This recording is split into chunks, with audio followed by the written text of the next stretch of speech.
Hi, and welcome to So Many Books, So Little Time podcast. My name is Jody Stapler. I'm an owner of a publishing company called Willow Moon Publishing, a podcaster, a voiceover artist, and an author. Stories are so important in our lives, and there are so many out there from independent authors and independent publishing companies that we may never find unless we trip over them on accident. So I started this podcast for people who love books and love to read, and to help bring more awareness to the indie books and authors of our time. So stay with me for So Many Books, So Little Time.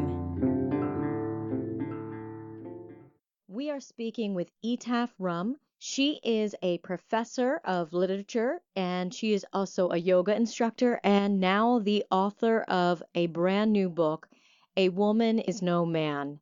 Welcome. Hi, thank you.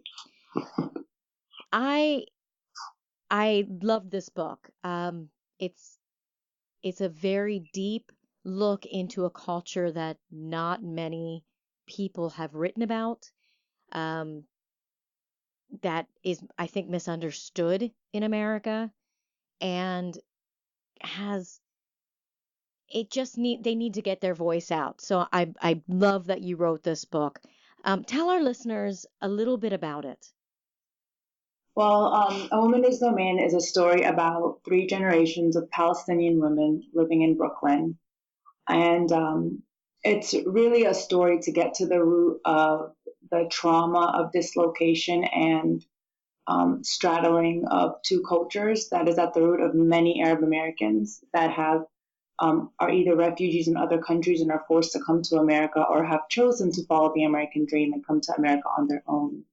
So it's struggling with the battling of two cultures and finding your identity in this time and place in this world that we live in. Yeah, and it's so poignant about, especially right now in the politics that has been going on for the last couple of years.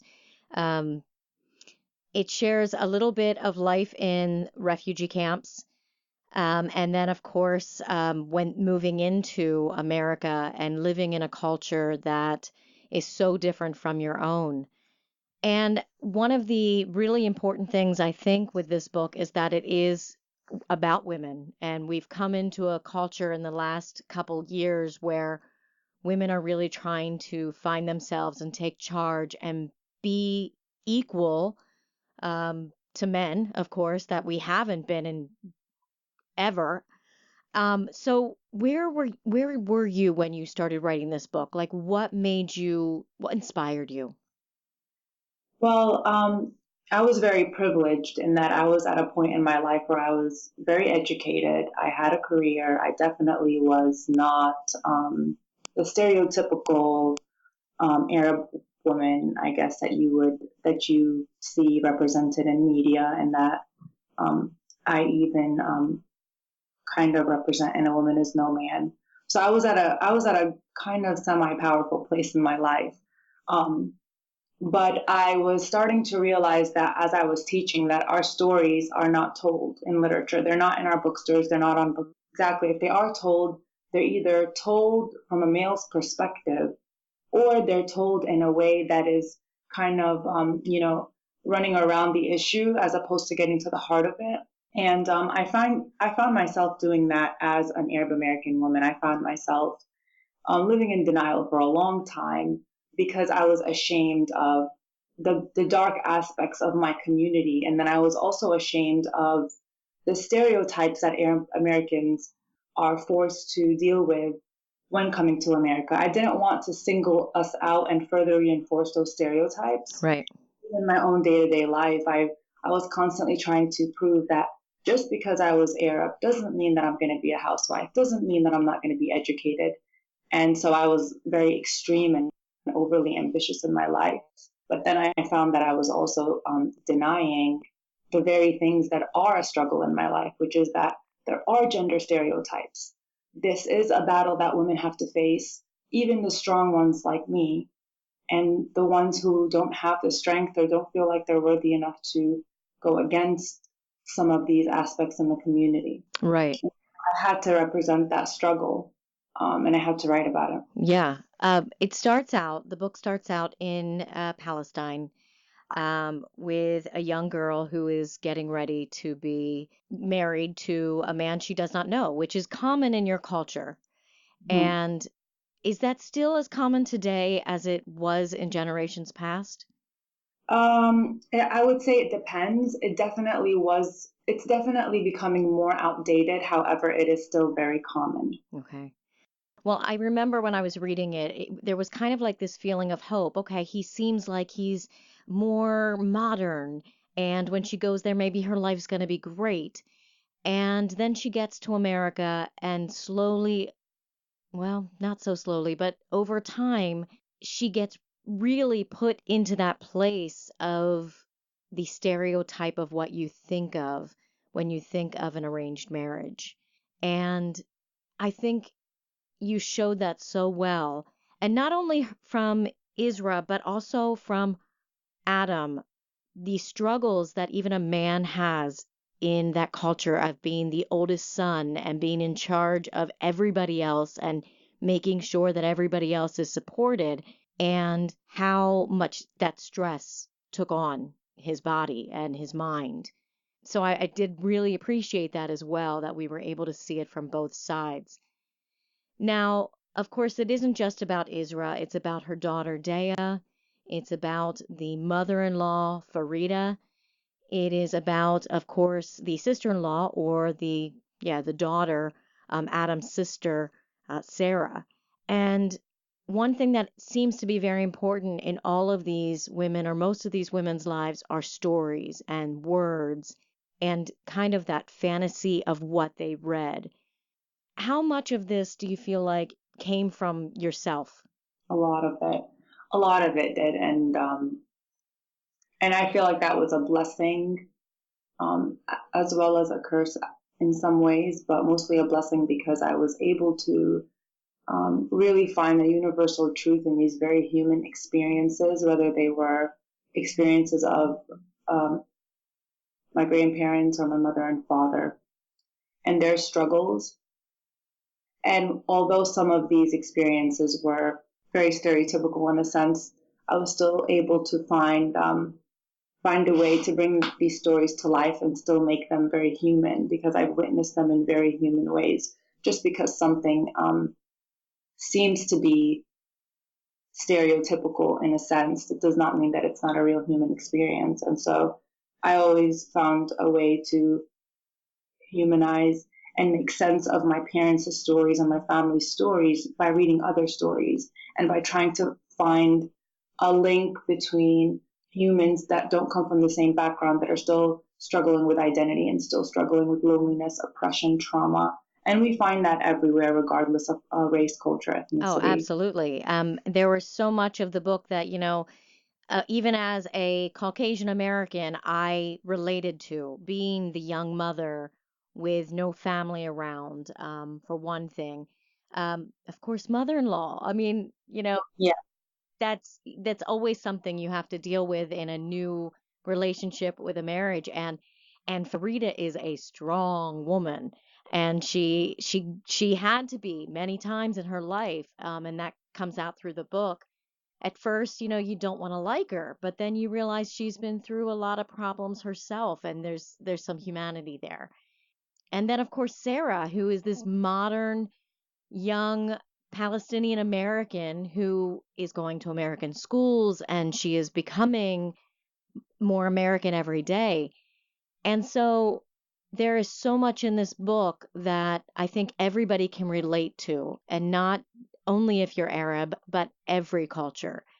It was funny when there's a part in it where I believe it's Dea is in the subway, and she is really unsure of herself. She's scared. She's looking around thinking everybody's staring at her, wondering does she belong here?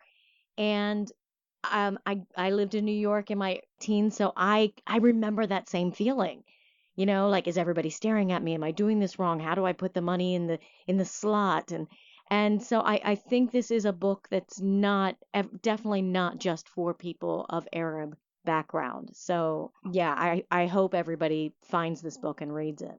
thank you. I hope so too. Are the people in the book taken from family members?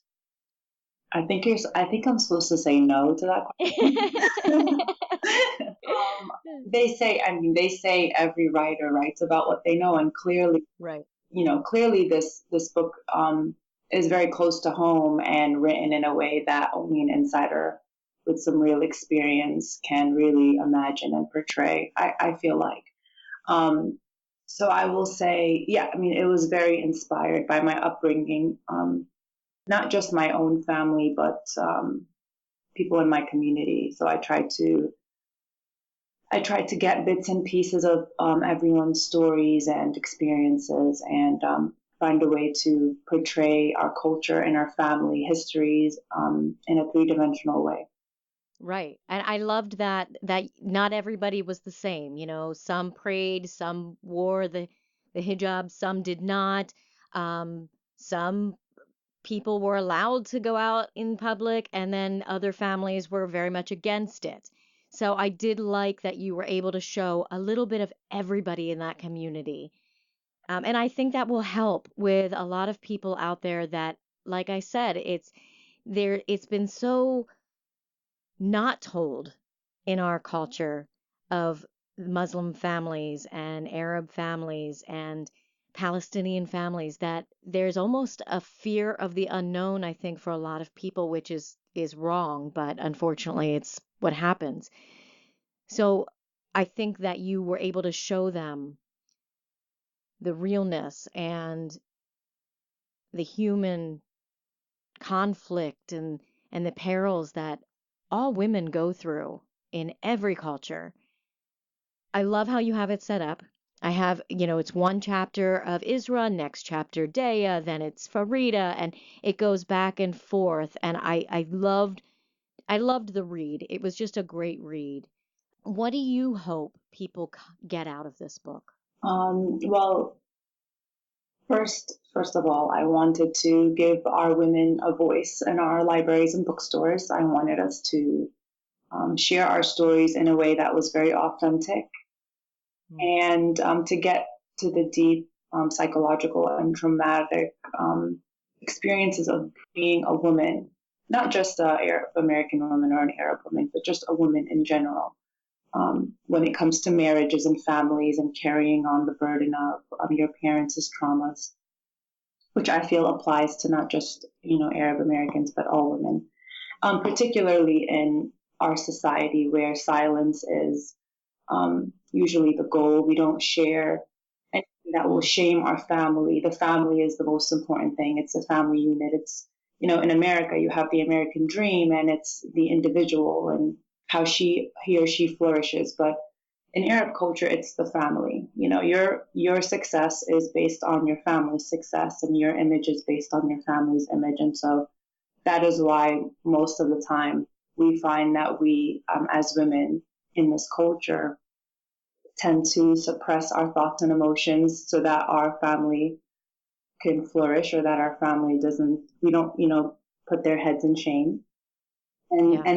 that was my goal in writing this novel, is that I wanted to express all of the thoughts and desires and fears and um, injustices that our women have to suffer because they're afraid to speak up.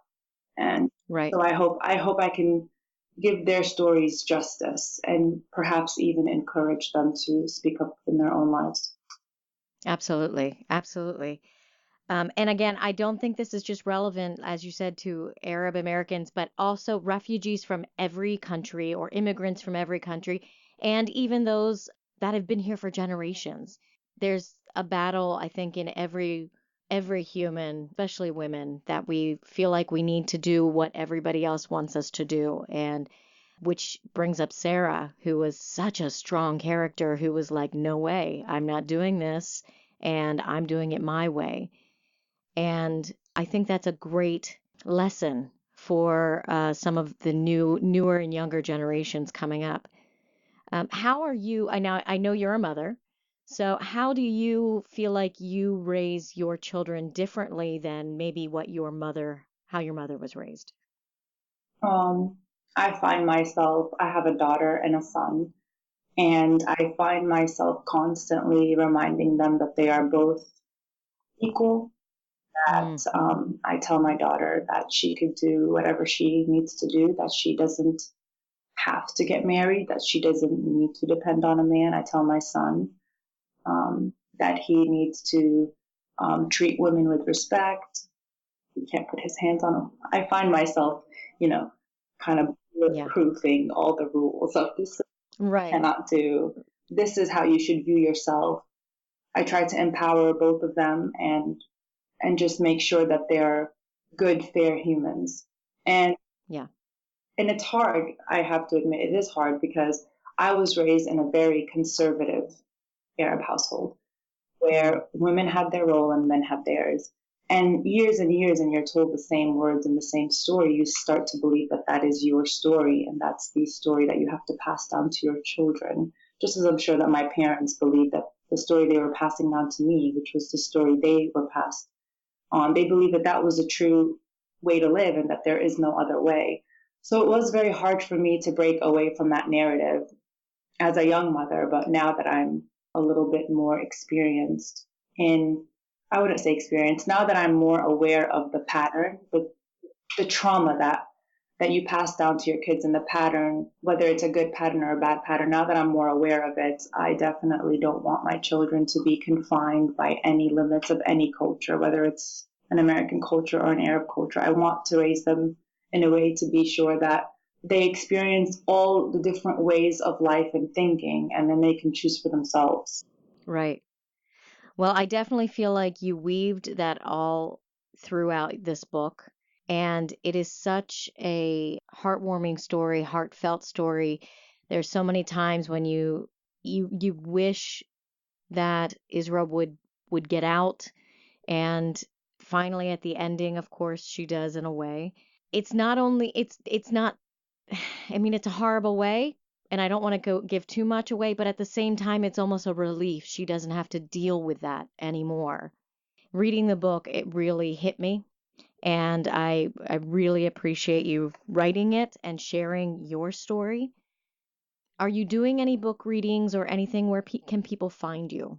You can, at the moment, I have a few events scheduled locally in North Carolina where I live, as well as I'll be heading to New York in March for my book launch. Um, and if you want to keep in touch with me on Twitter and Facebook, I'll be posting all of my events as they come. Okay. And I also want to mention that they can find you on Instagram with Books and Beans, which of course is the title of the bookstore in the book. Yes. So that's great. And can you tell people a little bit about what a Books and Beans is? Books and Beans is my Instagram account where I keep up with the latest anticipated reads and I let my readers know what I like and what I recommend for them to read. And it's just a way, it started out as a blog, an Instagram blog for my students because they would always ask me what to read and I would always recommend reads. And then I thought, you know what, I'm going to make an Instagram page Yeah. and I'm just going to post all the reads that I find, worth your time. And I would always lead my students to my Instagram page and then it just took off. And I'm really Yeah. for that. No, it's a great page. And then of course you are the Book of the Month ambassador.